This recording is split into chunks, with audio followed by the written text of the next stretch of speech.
Hello guys, it's your favorite chef Derek.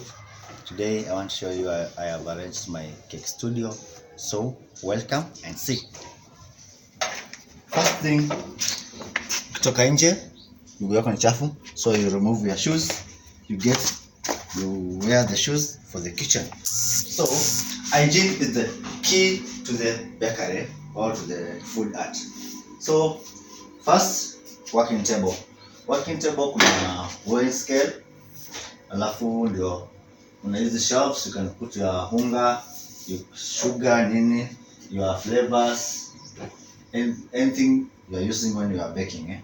After measuring you are baking, you go to the machine on the left side. Machine inakoroga keki yako tumalizika hapo, you come back to the service ya weighing scale. Bado una weigh, putting them to the tins or to putting them to the measuring tins. After that, here go to your oven. It is a double oven. You can see the oven now. So after that, the oven, you can have a 1 decker or 2 decker or a smaller one like this one. So you just upgrade with time. So after the cake zimetoka hapo kwa rack, kwa oven, unazileta kwa cooling rack. So cooling rack unaweza keki zako like this one, unazifunikia.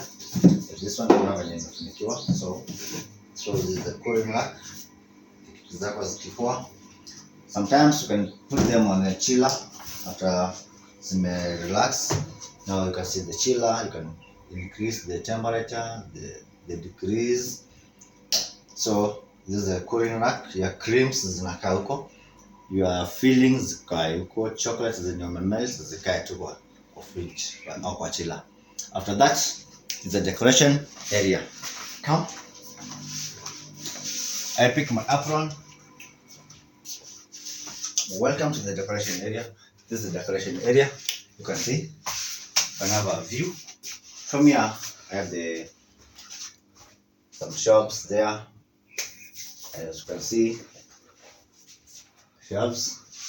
shops everywhere for ziko na hizi mashuga za kuweka sukari. On my right hand, I have my microwave to melt the chocolate when I'm decorating the cake. This is the working space for the decoration where I use most of the time. After I decorate my cake here, I put them on this table, ready for the packing. Now, on the left side here, I have the printing machine. This is my laptop where I do my editing, kudalaliza of photos, alafu na print, then nabandika kwa keki. So I think on this side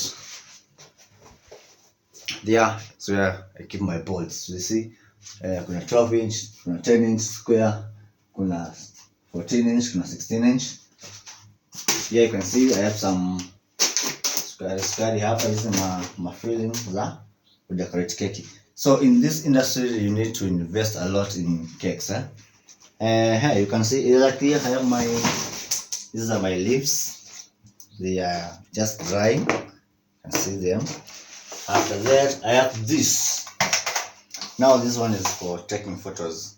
You can take good photos. In cakes you need a good photo.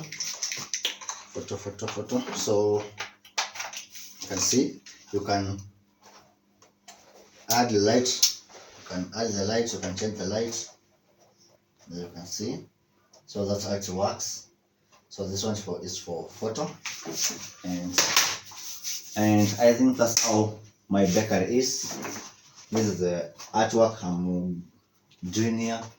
So that's how you should arrange your bakery. Just make sure everything is in proper place. Anytime unahitaji unachukua tu mara moja. I have a store on my left side huko where I keep my boxes.